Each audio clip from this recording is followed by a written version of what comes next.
November 23rd, 2024. The topic for today is the latest developments in Ukraine, I guess. I've took a day to think about this and, doing a little bit of research, getting some other opinions, most of which are close to my own, although I've learned a few things I didn't know as of a few hours ago. But the big development, I guess, is after we unleashed the Ukrainians to use our ATACMs, and then the British followed up with their Storm Shadow missiles attacking targets inside of Russia. And apparently they hit among other things that were hit in those raids were, I think, a fuel depot was hit fairly recently, and also the Storm Shadows hit a headquarters. The first attack apparently hit a munition warehouse and may have been a damaged missile falling, or may have been a direct hit. Who knows what's true about that. And then the Russians unleashed a ballistic missile and attacked a manufacturing facility, I guess, associated with the war effort in the city of Dnipro on the river. It kind of spans the Dnipro River. So anyhow, and that got a lot of attention, obviously. I'm not sure. It looks like there was pretty serious damage to the facility that was targeted, I guess. We'll get a little bit more reports on that later. The Ukrainians often don't talk as much about that sort of thing unless, of course, it can be spun into a war crime, like it hit a hospital or something. Then they talk a lot about it. But at any rate, this one apparently did not hit a hospital. And I don't know whether that was a place that worked on tanks or made drones or what it was, munitions or whatever. At any rate, it was I guess a fairly successful strike, and it's sort of thought of as being a test of a new missile. It's called an Oreshnik, I think, is what at least Putin calls it. And apparently there's another name, the Gettr or something like that might be associated with it too. I'm not sure. The key thing is that apparently it's a ballistic missile. There was a little bit of discussion. One expert, was it a boost glide weapon? As far as I can tell, it isn't, but we'll see. I don't think it needs to be, actually. And I can discuss a little bit of what we know about these kind of things. First off, it appears to be a derivative of previous missiles in one sense. That is to say that there's one of the standard Russian strategic missiles is the RS-24, otherwise known as the YARS or something like that, which is a deterrence missile, as they call it. It's a mobile missile on a transporter erector type vehicle with a lot of wheels. You see those in their parades and stuff. And the idea is that on alert, these things will move out to various remote conditions and try to hide in Russian forests at various locations, probably pre-surveyed for coordinates. I guess they are. I don't know. I would. And then from these positions, they could then, ride out a U.S. attack, and then retaliate if we were to attack them. So, whereas fixed silo missiles, given the accuracy of our current ICBMs and SLBMs, are kind of probably going to get cratered out or may be killed with overpressure, depending on your point of view and which source you listen to. The fact is that they have relatively few. Was it about, I think, off the top of my head, around 300 silos, maybe something like that. Maybe it's even less than that, actually. Leave that aside. They have a limited number, as do we have 400 in our case. I know that number for the Minutemen. And the point is, if whoever strikes first, if they don't launch under attack and ride out the attack, will probably lose a significant percent of those missiles because of that.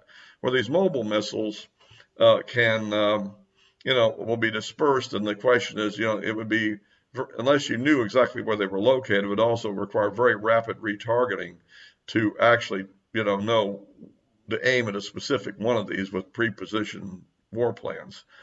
And so, anyway, so that's it. Okay, that's the background of the thing. Well, then there's another missile that was under development called the RS-26. And as near as I can tell, this was an intermediate range ballistic missile, which would have been banned under the INF treaty.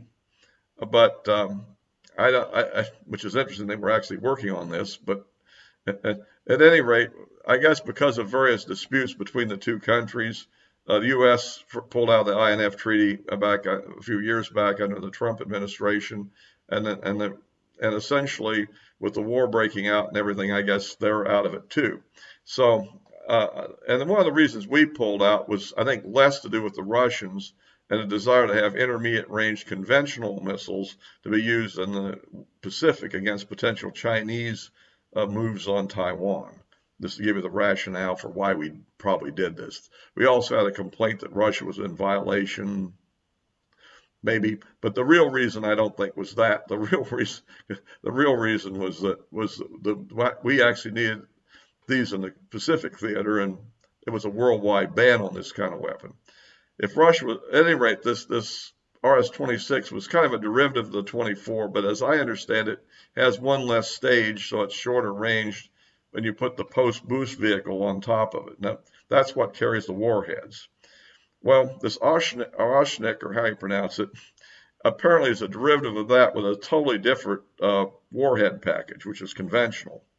And so I guess that's what is meant by new development. I don't know. I don't think the basic booster is that new, but all these missiles are really Russian Federation period development. While they're based on stuff that goes back to the old Soviet days, they really were deployed first in the 2000s. So, and the RS-26, I don't believe has ever been deployed. It's considered to be an experimental missile, and we call it something like the NATO code name. I think it's SSX-31 or something like that. So it's kind of new, and I think it was kind of deferred. It was, and probably the war probably changed the reason. All right, if you like these videos, please give me a like. Looking for more subscriptions, thanks to the latest subscriber. And of course, you can click the bell for notifications, or in the description below, you see the address of how you can also follow me on Rumble, which I post on both. So that kind of gives you the origin. And this missile is interesting, as it's a conventional warhead system.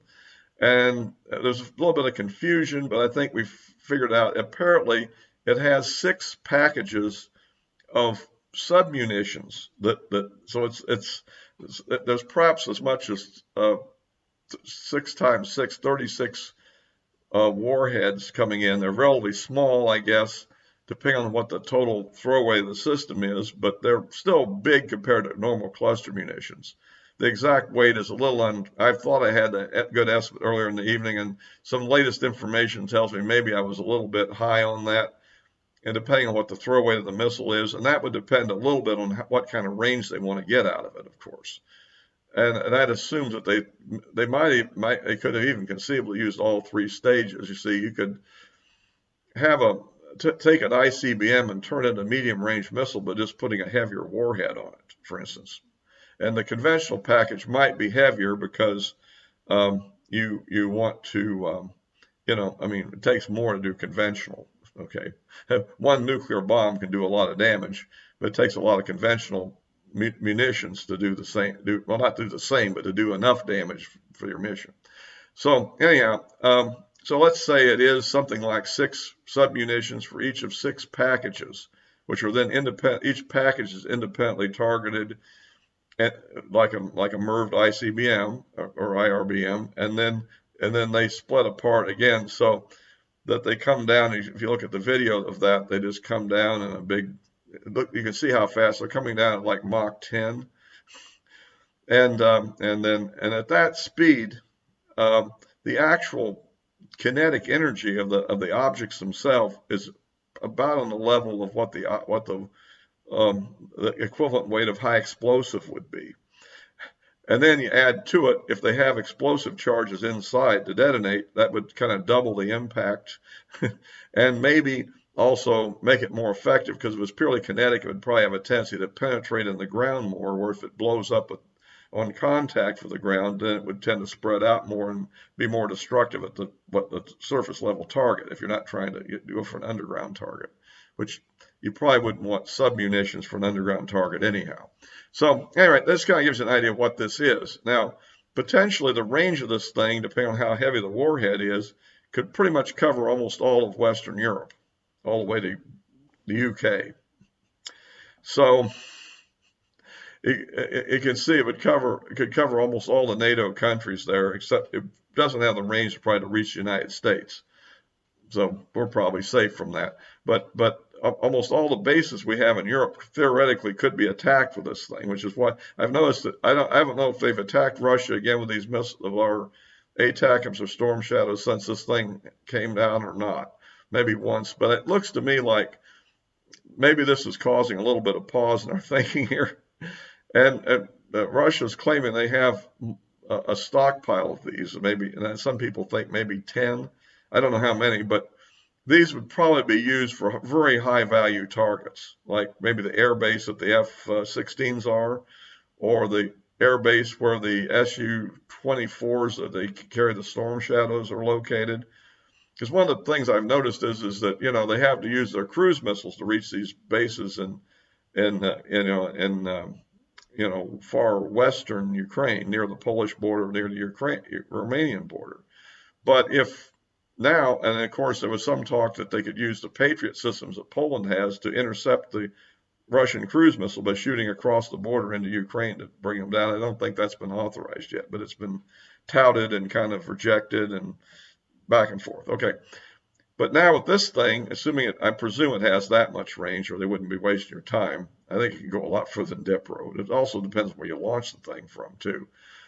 So the result is they could probably hit all these targets in Ukraine and probably targets in Poland and Germany, Ramstein, whatever, So this, although I don't know that they would dare to do this, I'll get into that application later, but that gives you an idea of the kind of capability that's been fielded. And if this is just a test, it may not be the first test. It apparently was successful. Because I think that many of the core components may be derivative of other missiles that are in service as well, but the actual warhead is obviously unique in being conventional. Now, the downside of this, I think, from the Russian point of view, is this is a very expensive system. So you can't afford to use it against your routine troop concentration or, some little fire base or something of that sort. It would be just not cost effective to do that, right? It just wouldn't make any sense. So you'd have to go for a value target like a factory that's producing drones or major munitions or something of that sort. And so I think that the use will be limited and the numbers they have will be limited. And I really tend to doubt they'll actually attack a NATO target with it. But this is a bit of a game changer, and it is a capability for special strikes, let's say. And I think one thing we have to realize here is that the West has been sort of mocking Putin a lot, saying, he makes all these threats and doesn't do anything. And this obviously, I think the mistake I see that the Western leaderships and commentators are making is they have the idea that Putin is some kind of absolute dictator who needs to fear nothing other than maybe the possible assassination attempt or something of that sort. And that he's just a madman concentrating on doing evil or something. But in reality, there's actual traditional Russian geopolitical reasons for what he's doing, just as there's geopolitical reasons for what we're doing. And I think both sides actually think they're doing the right thing, which is kind of interesting, which is kind of dangerous, actually. When you have two powerful countries that both think they're doing the right thing and they're leading onto a collision course. And so I think he had to do something to build credibility, and it appears this may be doing that. It will, even if it is mostly psychological in effect with some material damage, the ATACMS and Storm Shadow strikes are probably much the same on our side. Many experts, even people that advocate doing these attacks, also believe they really won't fundamentally change the battlefield. They'll just kill some more people and destroy some more equipment. So, given that reality, it makes sense that this gives him something to kind of get back into a strong psychological position, at least for a while. And it also may indicate that that there could be worse coming. I still doubt that he's going to really attack a NATO country with it or for instance, that the Aegis system that was just made operational in Poland. It would be the kind of weapon that might be able to destroy that without going to a nuclear weapon, however. And that's the main thing. He does have something he can use against high-value targets on a limited basis that would not require the use of a nuclear weapon, yet could be fairly destructive. And so I think that's why they spent the money to do this, if you will. I mean, this is not a cheap thing to do. I mean, it's much more expensive than a Iskander or one of their cruise missiles that they're quite commonly deployed in this conflict. So, anyway, that's kind of my rundown on it. I think that I still hope that things remain cool until Trump gets in office, and maybe we can get into some serious negotiations, there's some problems with this too, because again, since both sides don't trust each other, both sides consider the other side doing wrong. And I think that's true. I don't think that the Russian leadership at least thinks that. And I think Putin has to face militant groups on his side that want to do even more radical things than he's done. And of course, we have plenty of people that want to do more radical things than at least the current Biden administration has done. We hear them on TV all the time. So, this situation is not getting better. And I thought I'd be run down on what the missile I think it is. It is an interesting capability, and it does have the capability to penetrate any of the theater and tactical air defense systems we have. It's in that sense it's formidable. Like a few more uses, and we'll see what the reliability of it is. But the first test looked like it went pretty well at this time. So, at any rate, that's about it on that subject. I'll try to stay with these kind of topics and keep updated on them. Back to the election a little bit. It looks like the